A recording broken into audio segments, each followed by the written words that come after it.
The resolve that night carried her through the days that followed, but the weight of the challenge pressed harder with each passing week. Rose was tired of the scrutiny, of Chidi's constant watchfulness, of the cage her father's ultimatum had created. One night, she decided to break free. Disguised in sunglasses and a baseball cap, Rose slipped out of the estate unnoticed. The thrill of rebellion was intoxicating as she drove to an exclusive club, but it didn't last. The moment she stepped out of her car, a familiar voice stopped her cold.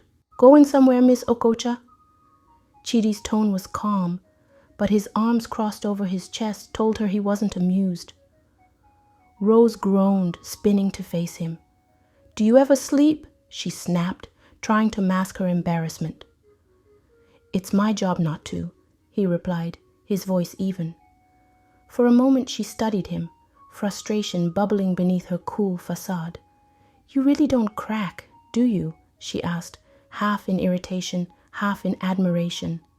"Not when it comes to you," Chidi said, his steady gaze meeting hers. There was no trace of mockery in his words, only something genuine that caught her off guard. Rose didn't know how to respond. In his unwavering dedication, she saw something she didn't think she deserved: care. It left her unnerved and, oddly, comforted. As the weeks turned into months, the dynamic between them began to shift. Her attempts to rattle Chidi's composure turned into late-night conversations by the pool, where the stillness of the water mirrored the quiet vulnerability that emerged between them. For the first time, Rose opened up about the wounds she had buried. The ache of her mother's abandonment, the loneliness that had driven her to seek fleeting validation in dangerous ways. Chidi listened without judgment, his words offering clarity when hers faltered. "Discipline isn't about denying yourself joy," he said one evening. "It's about controlling what you desire, so it doesn't control you." His words stayed with her, their weight sinking deep into the places she had tried to ignore. Slowly, Rose began to confront the roots of her impulses. What she had once dismissed as meaningless pleasure now felt like a mask, one that had hidden her pain for too long. The transformation was gradual but undeniable. Her growth became a topic of whispered curiosity among her peers, but the tabloids, ever hungry for scandal, refused to let her evolve quietly. Rumors swirled about the mysterious shadow who was always by her side. Friends from her old life, sensing her drift away from the woman they once knew, tried to pull her back. Tasha, one of her closest confidants from her wild years, invited her to a private yacht party. Rose hesitated but eventually agreed, determined to prove she could still enjoy herself without losing control. Chidi accompanied her, his silent presence a reminder of her newfound restraint. The party was a whirlwind of temptation. Champagne flowed freely, the music pulsed with seductive energy, and men circled Rose like moths to a flame. But when the advances came, Rose surprised them all by declining. "You've changed," Tasha said, her tone more accusatory than admiring. "Maybe it's time I did," Rose replied, her voice steady. She glanced at Chidi, who stood a few feet away, his watchful gaze giving her strength. For the first time, she realized that the validation she had craved didn't come from others, it came from within.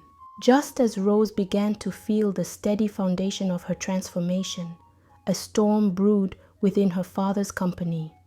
A jealous rival, threatened by her growing competence and poised ascent, orchestrated a betrayal that struck at the heart of her progress.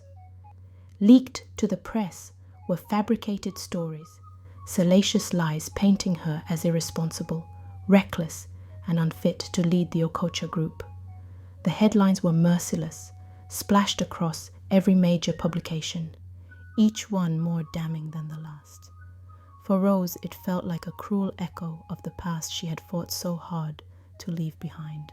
The world seemed determined to define her by the woman she used to be, rather than the one she was becoming. It was a test of resolve unlike any she had faced before, threatening to unravel everything she had worked tirelessly to rebuild. As Rose stood in front of the boardroom, the sharp buzz of whispers behind closed doors threatened to shake her resolve. Betrayal had a way of striking at the most inconvenient times, and this was no different. The fabricated stories leaked by her rival had spread like wildfire, painting her as reckless and unfit to lead. It wasn't just her career on the line, it was the legacy of the Okocha name. But Rose was no longer the woman who hid behind glamour and distractions. She had fought too hard to let this setback define her. Chidi had been the one to pull her from the edge when the rumors first surfaced. "You've come this far," he had told her, his voice steady. "Don't let lies undo what you've built." His belief in her had lit a fire. Together, they had meticulously gathered evidence, piece by piece exposing her rival's deceit. It was grueling, exhausting work, but when the truth finally came to light, Rose didn't feel triumph. She felt something far more profound, clarity. The experience had tested her resilience and sharpened her determination to rise above.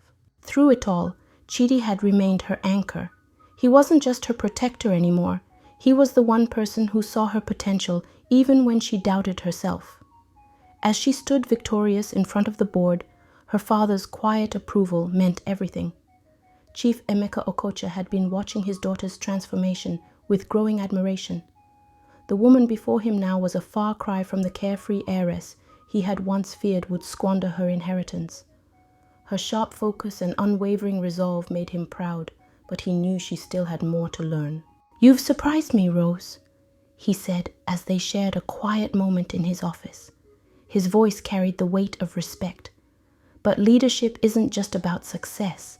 It's about resilience and wisdom. The world outside won't always be fair.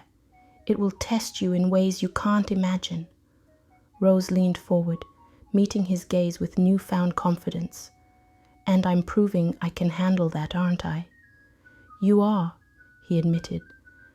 But there was a glint in his eye that made her uneasy, as if he had another test waiting for her. Days later, that test arrived in the form of a multi-million-dollar deal teetering on collapse. A prominent client, swayed by lingering whispers about her past, threatened to pull out. The familiar sting of doubt clawed at her, but she wasn't the same woman who would have crumbled under pressure. Chidi was by her side, his calm presence grounding her. "You can fix this," he said.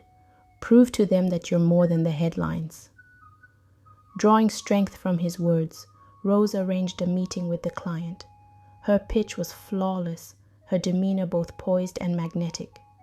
By the time she walked out of the room, not only had she salvaged the deal, but she had gained the client's respect. "That was impressive," Chidi said later that night as they left the office. Rose smiled, pride flickering in her expression. "I'm starting to impress myself." But it wasn't just her professional life evolving. Her feelings for Chidi were becoming impossible to ignore. His quiet strength and unwavering loyalty had grown into a steady comfort, but now it was more than that. She found herself drawn to him in ways she couldn't explain, ways that left her conflicted. One evening, as they walked through the estate gardens, Rose couldn't resist teasing him. "Do you ever get tired of babysitting me?" "You're not a baby," he replied, his tone softer than usual. "You're a woman who's proving everyone wrong." The vulnerability in his voice caught her off guard. The air between them crackled with unspoken words, but neither dared to take the first step. Her father, however, seemed to sense the shift. Calling them both into his office, Chief Okocha made an unexpected announcement. "If you finish this challenge, Rose, I'll name you CEO immediately, no strings attached, but I want to know if you've learned the most important lesson." "And what's that?" Rose asked, intrigued. "That love isn't a distraction, it's a foundation." The words landed with the force of a thunderbolt. Her father's pointed glance at Chidi didn't go unnoticed, and for the first time, Rose wondered if her father had seen the feelings she was only beginning to understand. As the 6-month challenge neared its end, Rose attended a high-profile gala representing the Okocha group. Eligible bachelors surrounded her, their attention blatant. A wealthy prince, charming and magnetic, singled her out with compliments and promises to whisk her away to his kingdom. 6 months ago, she might have fallen for it. But as she glanced at Chidi, standing stoically nearby, her choice was clear. "Thank you, but I'm not interested," she said, her voice firm yet polite. Chidi's expression didn't change, but she caught the faintest flicker of approval in his eyes. When the challenge finally ended, Rose stood before the board, her father's pride shining through his words as he named her the new CEO. As she delivered her acceptance speech, her gaze found Chidi across the room. The gratitude she felt for him was overwhelming, but it was more than gratitude. After the ceremony, she found him waiting by the car. "You've done it," he said simply. "No," she replied, stepping closer. "We did it." For the first time, Chidi allowed himself to smile, a real one. It was the beginning of something neither of them could deny. Their journey didn't end there.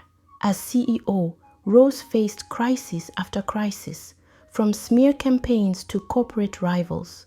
Through it all, Chidi remained by her side, his quiet strength constant, but the bond between them deepened with each passing day, and Rose knew that her greatest victory wasn't winning the challenge or earning her father's respect. It was finding herself and the man who had believed in her all along. Thank you for watching and diving into this journey with us. Be sure to catch the next episode, and if this story moved you, share your thoughts in the comments, and subscribe for more captivating African tales. Don't forget to tap the notification bell to stay inspired and connected to the wisdom and heart of these stories. Until next time, stay blessed and keep shining.